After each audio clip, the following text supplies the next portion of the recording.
Okay, so the third little blog about demons, and basically talking about how demons might be reacting in the real world and so forth.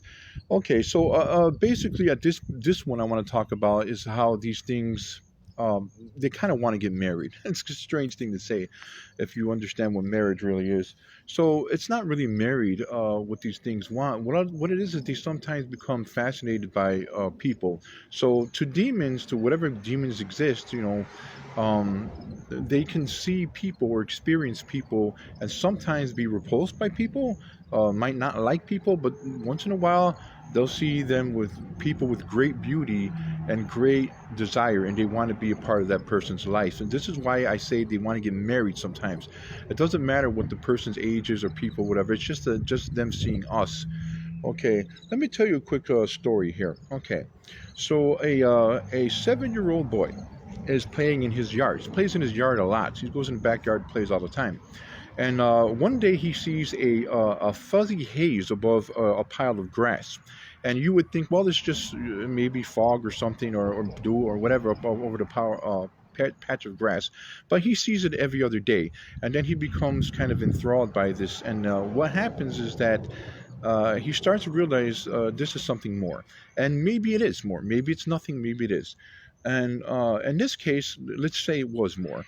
And he was fascinated, and this entity, this demon that appears just as a small wavy form of air on top of that pile of grass, is fascinated by the boy. And all of a sudden, the boy starts to have a lot of strange behavior, hurting people, hurting other kids, hurting himself. And so later on, other venues intervene, people intervene, and they stop that exposure to that patch of grass and that demonic entity, that little demonic entity that just lived over that patch of grass. Okay, sounds like a science fiction movie. Hey, I ain't saying it's true. Let's just say, for example, this is an analogy of what these creatures from another dimension sometimes have an influence on us. So they can actually influence the psychological behavior of people and children and so forth. Okay, that's just a theory. All right. Now, what about you? Well, one of the things that we have that a lot of older people that are, coming down with dementia and problems with cognitive ideas and understanding, they basically become a little bit kooky when they get older because of dementia and so forth. It's a natural part of life. And children in general, they're just learning things in life. But unlike children and older people that are, afflicted by things, we can use our common sense to realize when we're being influenced. Now, that means everything influence. Now, to be honest with you, it doesn't really matter if demons exist or don't exist. Influence does exist. Now, whether it comes from a demonic entity or partly from a demonic entity or from substance abuse or from troubles in your mind, brain chemicals and signatures in your mind, signals in your mind that make you act differently, the results are the same. Your influence.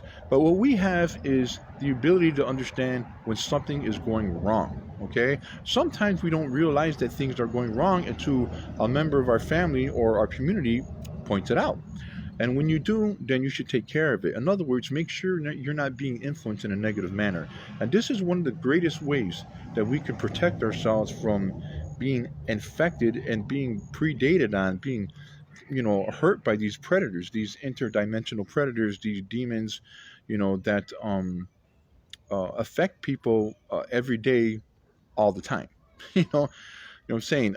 So there is a realistic way and a venue that's other than you see in a horror flick that demons may actually be affecting people as interdimensional entities that are malicious, that are hurting us because they desire us. As a matter of fact, most of the time, when you see a person that is stalking a person, they might be a person who's in a certain state of mind and they're stalking a woman. Let's say they're attracted to the beauty of that woman and they become obsessed with that woman. They feel they have a connection with that woman. And the same way, demons, because they're from another dimension, and when our dimension rubs and sometimes merges with this dimension, they get a chance to see us. And when they see us, they get excited and enthralled and sometimes obsessive, and they just attracted to what they see. And then they want to as I say, get married. They want to be a part of you. And how do they become part of you? By influencing your life. And how do they do that? Through psychology, through your psychological influences. Something to think about.